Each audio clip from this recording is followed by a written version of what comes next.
Welcome to Paranormal or Reality. We have 4 stories about what happens when you live near a graveyard. Some spirits just want to follow you home. Make sure to like and subscribe if you enjoy this content. Let's start. In 2016, my husband and I purchased a foreclosed home on over 10 acres in a rural city, which had a graveyard across the street. This is little history about the graveyard. My street is named after a long-lost graveyard that was the final resting place for many people in a small community of enslaved people. There is written and transcribed history of its location, but it's never been found. All that knew of its location have now passed on. The only major clue we have is that it was marked by a large brown stone. In our area, stones and boulders are not common, so that would be a good landmark, but it has never been located. The reason this graveyard is notable is for one supposed resident. From my reading, he was a well-known enslaved man who became a soldier, later a talented author publishing multiple books. His life is fairly well documented, but the end of his life is where the details fray. Due to being forced into hiding, his whereabouts become hard to track. Some say he perished in Pennsylvania, while local lore insists he died and was buried here. There are other known residents that have been listed in records and maps of a descendant of enslaved people, a woman named Henny, who also lived in this area. One of my neighbors, who has lived on this land since childhood, remembers her when she was living. I have another neighbor who recently built his home on his family land. One day, I had the pleasure of meeting his extended family. They were telling me about their history on the land when their eldest grandmother told me of her mother's cabin.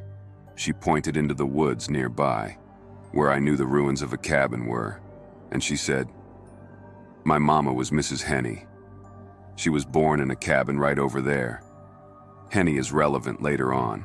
I'm just going to list these in order. The distorted broadcast. We had to do a large amount of renovation when we bought the home, so we spent time there with very little furniture, no TV, stereo, or radio.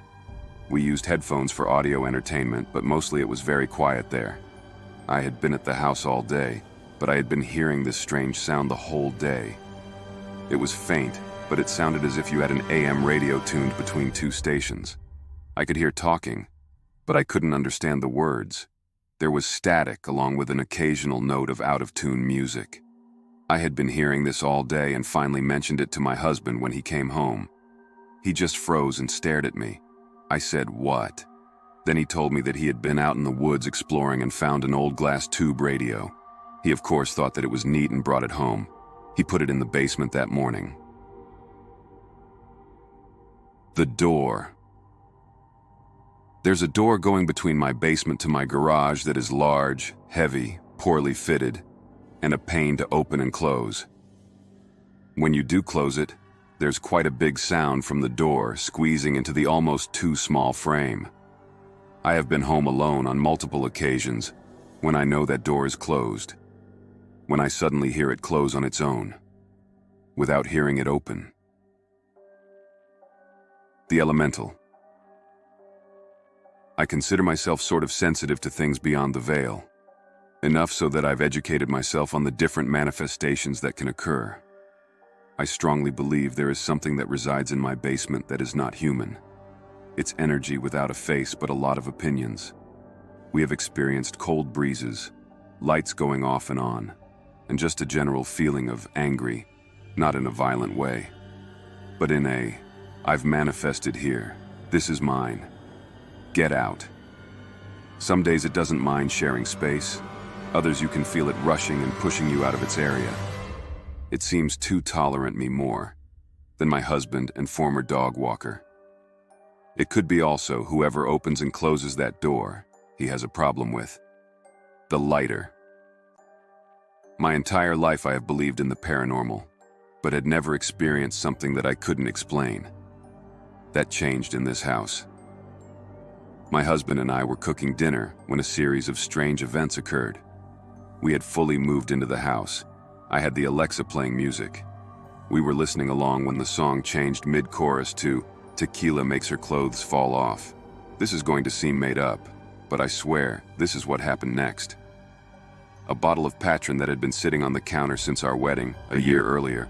We don't drink, it was left over and had been sealed since. It suddenly expelled its cork onto the counter. We both watched it happen. Taking my cue that something wasn't right here, I went to grab some sage from the storage. How I thought that was going to help, I don't even know. From the kitchen, I hear my husband shout, "No way, we got to burn the whole house down." I come back in, confused, and he says while pointing to one of two long-nosed lighters we had on the counter because our stove wasn't lighting properly, that lighter just spun around on the table completely on its own. He was pointing to the purple lighter with a red one beside it. At 4 a.m., I was passed out on the couch. The house was quiet. Suddenly, there's loud banging and flashlights at the front door. I scream. My husband comes running out of our room in his drawers to answer the door. 4 county police officers, guns drawn, were there. Once they verify that we were the homeowners, they ask if anyone was in distress. We told them no and asked why. Apparently, the sheriff's department had received not 1 but 3 calls from our landline to 911, where they only heard screaming, but we didn't have a landline phone. Even more than that, the power company accidentally cut our physical landline cable in the ground over a year prior. This story is borrowed from my neighbor who knew Henny. When my neighbor was a child, her father was a farmer and used to give Henny produce. Every day, Henny would walk 2 miles over fields and woods to pick up various veggies from his farm. Now, this wouldn't be that odd, but Henny was in her 80s and completely blind. Stories were told that Henny was a witch. That was how she managed the journey without her sight. Even more stories were told of how her sight was lost. They said when she was much younger, she had found out her husband had been having multiple affairs. To punish him, she cast a spell or brewed a potion that made him deaf, blind, and mute so that no woman would want him. The payoff for that spell was that when he died, she would also suffer one of the 3 fates. He died years later. After this occurred, she went blind also. Many years later after her passing, her cabin still partially standing, but mostly overtaken by the woods. My neighbor and her brother were riding horses down the road, when suddenly these calm, bomb-proof, quiet, sensible horses planted their feet, but refused to move another inch. No matter what they did to push them forward, the horses pranced, pawed, and wanted to turn back down the road. When my neighbor looked to find what they were so upset about, she followed their gaze to the edge of the woods where the walls of Henny's cabin stood. There within a window was Henny watching them with her milky blind eyes. Another time, we cleared some land to build a barn in 2019. Since then, I have heard the songs of a child, along with the voice of a man, clear enough that I've gone looking for them. I don't know the workings of new structures attracting spirits, but we never experienced this before the barn was built. It seems that if there is a spirit of a female child, she likes the horses. I do find missing things in places that make no sense at all, almost like she's playing with me. I never hear the singing and the harsh male voice at the same time, so I don't think they get on. When we moved to the property, there was no one around for acres. The only thing around us was this thick, mature forest. We cleared some land for a paddock for our horses. Then I started noticing a warm orange light in the woods, just beyond the fence line. I saw the light one night and insisted we investigate it in case it was someone camping in our woods. My husband was not interested in seeing the spooky light in the woods. He said we should wait till daytime and then look. The next day we hiked up there to see what it could be. We found the ruins of another cabin that we did not know was there, exactly where the light was shining. We still see the light till this day. Both my husband and I have seen sort of out of the corner of my eye type of thing. An older black man with curly white hair wearing overalls.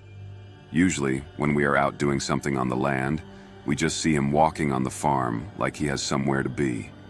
No interactions, just a brief flash of him and movement, then he's gone. There's more that I'm sure I have forgotten or blocked out of my mind. I have a lot of interest in locating the graveyard someday to give the residents the respect it deserves, as well as having a medium do a visit of our farm. These stories were told to me and my siblings by our dad. My twin sister and I were 11 or 12 at the time, so I'll be going off memory. Anyway, my dad was a wild card when he was young, and thought a spooky graveyard was the ideal date spot like most people back in those days. This was the story he told me. There was once a farmer who had a prized bull in life. The farmer loved the bull so much that when he died, he wanted the bull to be killed and buried beside him. He also wanted a monument of the proud bull placed over their graves to watch over them for all eternity. Most folk during that time thought the farmer was crazed for thinking of such a wish, yet that didn't stop them from honoring his wish. When the farmer passed, the bull was put down and placed right beside him. The monument was then placed over them just as the farmer wished. I'm not sure how many years went by until my dad's experience, so I apologize for not having any idea when it happened, possibly when he was in his early to mid-20s. My dad liked to hang out in the nearby graveyard with several of his friends. It was like their own playground where they could play army men and do pranks on each other. On one night in particular, he and one of my uncles were just relaxing until they heard it. The sound of a bull crying out either in anger or anguish. They looked at one another and decided to see where it came from. They followed the noise to the monument, only to find nothing. It was then that they heard the bull roar somewhere nearby, before the sound of charging hooves running toward them. My dad said they ran the hell out of the graveyard and back to their car. Another story my dad told me happened when he and one of my uncles took their dates to the graveyard. They parked their car in one of the turnoffs and proceeded to make their own lover's lane. Things were getting serious when one of their dates noticed a green fog beginning to surround the car. All four of them sat frozen, watching the mist grow even further in thickness. Soon, they began to hear strange thuds striking the car. It was then that my dad decided to turn the key and get out of there as soon as possible. He was then surprised to find a man dressed in a top hat and cape standing directly in front of their car, smiling at them. The thudding on the car was getting even worse, scaring the dates further. Dad hit the gas pedal and drove forward directly toward the man, hoping he would move out of the way. Instead of moving, the man stood still, allowing the car to drive through him. He stopped the car some distance past where the man stood and looked through the back window. To his surprise, he saw the man still standing there, unharmed, with the same grin. The man began to gesture for him to try again, but my dad decided to just drive out of there for several miles in silence. For context, I'm 18-year-old female, and my roommate is the same age as me. We are living in my parents' mansion. The room we were watching TV at was the second living room area. Anyways, I visited a recently deceased friend in the graveyard today. I said come visit me anytime, but I didn't specify who. Ever since this afternoon, strange things started to happen to me. Like at 10 p.m. I was walking to the TV room as my roommate got us drinks. As I'm walking up the stairs into the hallway, all the lights turn off. I thought to myself, maybe the lights went out. Then I thought no, since the TV was still on. The phone chargers were still working too. Then I thought maybe my parents turned out the lights with the app. But I was wrong again. That app stopped working since we updated out light systems. We continued with our movies. Then when leaving the room, my roommate had to put her cats to bed, so my cat could use the bathroom. My roommate then came walking into the room asking did I move a chair. I looked at her and questioned what she was talking about. She said a chair was moved in her room. I went out to see that a chair was placed in the middle of the theater room. That wasn't there before we went into the other TV room. Is it possible a different spirit followed me home? I'm currently still dealing with strange things happening at the house. I'm positive that I brought a spirit back with me. I've gone back to the graveyard and asked it to return, but haven't seen any changes back home. We call this one the nun from the graveyard. This is one of the few experiences multiple people had at the same time, so only me and my dad are the only ones in the family that are able to see ghosts, and for some reason. We were driving past a graveyard. I thought it would be a good idea to explore it. For reference, the people in the car was my mom, dad, my sister, and I were in the back.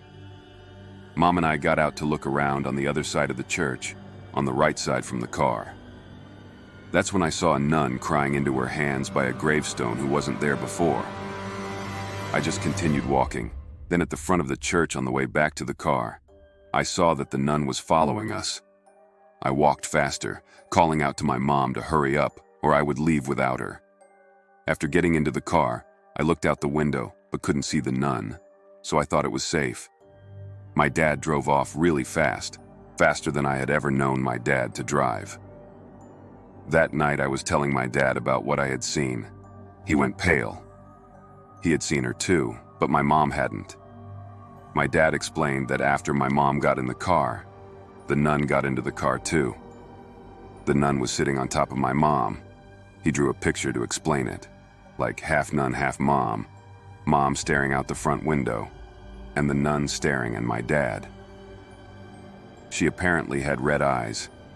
My dad drove off really fast to get her out of the car because of ghost boundaries. He was terrified. Once we exit the cemetery, the nun vanished. Thanks for tuning in. Watch another video if you dare.